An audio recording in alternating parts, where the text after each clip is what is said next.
Rien ne change si rien ne change. Tu regardes certainement des vidéos de développement personnel comme la mienne, t'as l'impression que ça t'aide, ou du moins t'as l'impression d'en apprendre plus sur le monde et plus sur toi-même. Et c'est bien, mais est-ce que tu veux connaître un endroit où tu vas apprendre encore plus sur toi-même, sur le monde, sur les choses? Cet endroit, c'est l'inconfort. Cet endroit, c'est quand tu fais face à l'échec, c'est quand tu réussis pas à atteindre tes objectifs, c'est quand tu as des plans en place mais que t'arrives pas à les atteindre. C'est quand tu fais les choses. Le seul endroit où tu vas apprendre, c'est l'inconfort. Aujourd'hui, je me suis levé à 6h et là, je suis en train de faire cette vidéo alors qu'il y a tout le monde qui dort. Je pourrais moi aussi rester dans le lit à pas faire cette vidéo parce que, regarde, j'ai des putains de cernes, j'ai une coiffure, ça ressemble à rien. Mais est-ce que c'est ça qui va m'empêcher de poursuivre ce que j'ai envie de faire? Non. Il y a une étude qui a été faite par une université américaine chez les 15-24 ans. Les gens qui sont dans cette tranche d'âge-là passent en moyenne 5 heures par jour sur YouTube, TikTok ou Instagram. Et c'est le format vidéo qui bouffe le plus de temps. Donc si on remet ça un peu à plat, 5 heures par jour, ça fait 35 heures dans la semaine, ça fait un temps plein, ça fait un travail à temps plein. Mais toi, tu préfères te nourrir de vidéos de gens inconnus sur Internet 35 heures par semaine. Tu mets des choses inutiles dans ton cerveau, un surplus d'informations, d'inconnus qui essaient tous de te faire passer un message, de mettre de leur côté ou de te vendre un produit en fait. Ce qui est drôle, c'est que quand on est petit, on nous dit de pas suivre les inconnus, par exemple dans la rue ou même dans leur voiture, dans leur camionnette, ce qui peut paraître très suspect. Mais nous, on fait quoi? On suit littéralement un algorithme qui nous emmène vers des personnes, vers des inconnus. En quoi c'est différent de ça? En quoi c'est différent de pas suivre des inconnus dans la rue? Le piège, c'est pas des bonbons comme quand on est petit, mais c'est de l'information. On nous vend quelque chose, on nous vend soit un raccourci, un résultat rapide, et c'est le piège un petit peu à rat qu'on met en place. On nous met un fromage devant le nez, et une fois qu'on a croqué ce fromage, on peut plus sortir. On a bien évolué, mais il y a toujours des mécaniques qui restent à peu près pareilles. C'est littéralement comment est formé notre cerveau, et notre cerveau cherche constamment un moyen de survivre, un moyen d'échapper au danger, un moyen de trouver de la nourriture, un moyen de trouver un abri, un moyen de trouver des ressources et même de se reproduire. Et c'est exactement dans ce piège que tu tombes quand tu installes des plateformes comme Instagram ou TikTok, ou même YouTube. Faut savoir que toutes ces plateformes-là, de par tes informations, ils te connaissent mieux que toi-même. Ils savent exactement ce que tu vas aimer, ce que tu vas pas aimer, et ils te le mettent en place dans un algorithme qui te suggère des vidéos. Des vidéos qui vont répondre à cette soif de questionnement qui se passe dans ton cerveau et qui va rassasier ton cerveau d'informations pour sa survie. Enfin, du moins, lui pense que c'est pour sa survie, mais c'est pas des informations utiles parce que tous les médias vont jouer sur de la psychologie, vont jouer sur de la peur. L'autre jour, j'écoutais un podcast qui parlait de ça, de l'utilisation des réseaux sociaux, et dedans il disait en fait que nous les hommes on était attirés par deux choses fondamentalement quand on allait sur les réseaux sociaux, ou même dans la vie en général. C'est assez simpliste, mais pour nous maintenir sur une plateforme, faut qu'on parle soit de guerre ou de sexe. Et la guerre, ça peut être dans le sens du sport, c'est-à-dire deux équipes qui se battent l'une contre l'autre, une qui va dominer l'autre. Et ça peut être la même chose pour les jeux vidéo, parce que littéralement les jeux vidéo c'est la même chose, ça joue sur la compétitivité, à chaque fois il y a une équipe qui gagne et une équipe qui perd. Et c'est pour ça que c'est autant addictif. Et donc si on nous met sur notre feed tout le temps du foot, quelqu'un qui fait quelque chose contre une autre équipe, on va rester sur cette plateforme. C'est la même chose pour le sexe. Si on nous met toujours des images de filles à moitié dénudées sur notre plateforme comme Instagram ou je sais pas YouTube ou même TikTok, parce qu'ils savent qu'on va rester. Et c'est ça le fromage que ces plateformes mettent en place. Mais le truc c'est que certes c'est bien d'avoir un fromage, mais il faut aussi que le piège se referme, parce que s'il y avait rien pour refermer le piège, on aurait juste pu prendre le fromage et partir. Le truc c'est que ces plateformes là, comme par exemple Instagram ou TikTok, c'est devenu le premier lieu de socialisation des personnes dans cette tranche d'âge là, c'est-à-dire 18-24 ans. Comment ils nous renferment? C'est que ils en font notre premier lieu de socialisation. C'est le lieu où si t'es pas là avec tes potes à parler, t'exclus. Si t'as pas les derniers mimes TikTok ou Instagram, c'est comme si t'étais exclu des délires, c'est comme si t'étais exclu des conversations. Et c'est ça le piège. C'est facile de l'installer, c'est facile d'avoir la récompense. Pour partir, c'est absolument impossible. Ça détruit toute socialisation et le prix est tellement fort en fait pour partir. J'ai parlé des gars, mais du côté des filles, c'est la même chose, mais ce qui suscite plus leur intérêt, ce qui a été étudié, c'est les dynamiques sociales. Donc c'est-à-dire tout ce qui est relié aux relations, que ce soit amoureuse, que ce soit amitié, que ce soit plus des story time, ou par exemple des informations, des dramas de stars ou des choses comme ça. Les femmes aiment plus comprendre la dynamique sociale que nous les hommes. Qui fait quoi dans une relation? Où se placent les gens?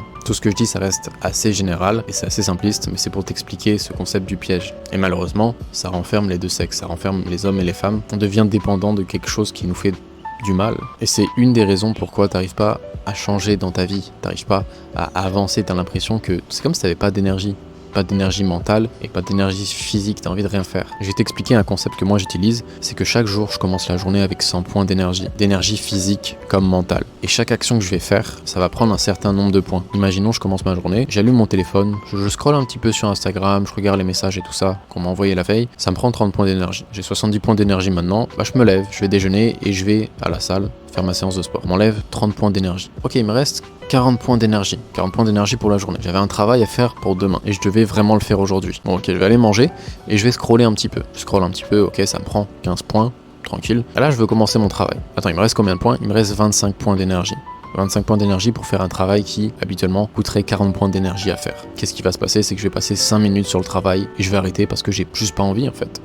J'ai juste pas l'énergie pour le faire. En fait, si t'atteins pas ce que tu veux dans tes journées, si tu fais pas ce que tu veux, c'est simplement parce que tu utilises ton énergie de la mauvaise manière. Tes 100 points d'énergie que t'as dans la journée, tu les utilises mal. Et je veux que tu réfléchisses chaque jour où tu mets ces points d'énergie. Et que si t'as des grosses tâches dans la journée, est-ce que tu penses avoir assez d'énergie pour les faire? Si t'as pas assez d'énergie pour les faire, je te conseille de les mettre au tout début de ta journée, là où tu as encore le plus de points d'énergie, ce qui est normal, non? Parce qu'on dirait pas, mais aller simplement sur Instagram, aller simplement sur YouTube ou même TikTok, ça consomme énormément de points. Dans le sens où c'est peut-être pas physique, mais c'est mental. C'est pas normal en fait d'avoir autant d'images, autant de couleurs, autant de bruit, autant de choses qui changent devant toi, de voir autant d'humains aussi avec les vidéos. C'est pas normal de voir autant de personnes dans une journée, ça pompe ton énergie mentale. Et donc t'es incapable de faire les choses, t'es complètement devenu un spectateur de ta vie. Même pas de ta vie en fait, t'es complètement devenu un spectateur de la vie de d'autres personnes que tu connais absolument pas. Et donc même en regardant cette vidéo, tu croyais apprendre quelque chose. Mais le truc c'est que t'apprends pas spécialement quelque chose, parce que tu sais très bien ce que tu dois faire. Tu le savais déjà de toute façon avant de cliquer sur cette vidéo ce que tu devais faire, non? Comme je t'ai dit, rien ne change si rien ne change. Si tu changes pas tes habitudes, si tu changes pas ce que tu fais dans la journée, si t'aimes pas ta situation, ta vie va rester pareille.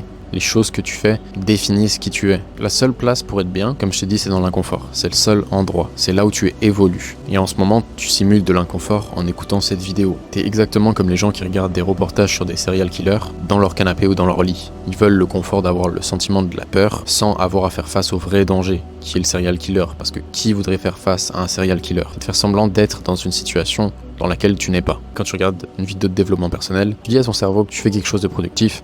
Au fond, après ça, si tu fais rien, t'as l'impression d'être inutile, d'être peut-être même un peu dépressif, peut-être même beaucoup. La même étude a remarqué quelque chose, c'est que le taux de dépression a augmenté depuis l'invention de deux choses. Depuis l'invention de la télévision et depuis l'invention de l'air climatisé. Et tu vas me demander certainement pourquoi. Parce qu'ils ont remarqué une chose en fait. Ils ont remarqué que à la place de sortir dehors, jouer dehors, d'avoir des interactions avec le monde l'été, maintenant les familles faisaient quoi? Les familles, vu qu'il faisait chaud, elles s'enfermaient à l'intérieur et elles avaient un moyen de se divertir avec la télévision. C'était plus confortable de faire ça. Tout le monde était scotché à la télé, personne ne parlait entre eux à l'intérieur de la maison et ça a tué toutes leurs interactions sociales. Ils se privaient de la nature, ils se privaient du soleil et se privaient de leur vie, simplement pour être au confort. Et donc comme je te dis, en regardant tout le temps des vidéos de développement personnel, en n'agissant pas, c'est comme si t'allais à la guerre mais que tu te battais pas.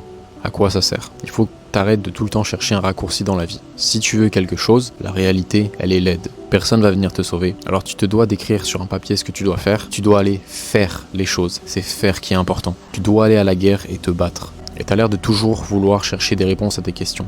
T'as l'air de toujours vouloir te demander c'est quoi mon pourquoi je fais les choses. Mais le truc c'est que tu remarques pas que le pourquoi a toujours été avec toi. Il était même plus proche que ce que tu pensais. Mais le pourquoi ça a toujours été toi. Alors cherche pas autre chose. Cherche pas tes grandes causes. Si tu sais pas, si t'as rien qui t'attire, fais-le pour toi. Parce que pourquoi tu voudrais pas par exemple avoir un corps fit? Pourquoi tu voudrais pas atteindre tes objectifs?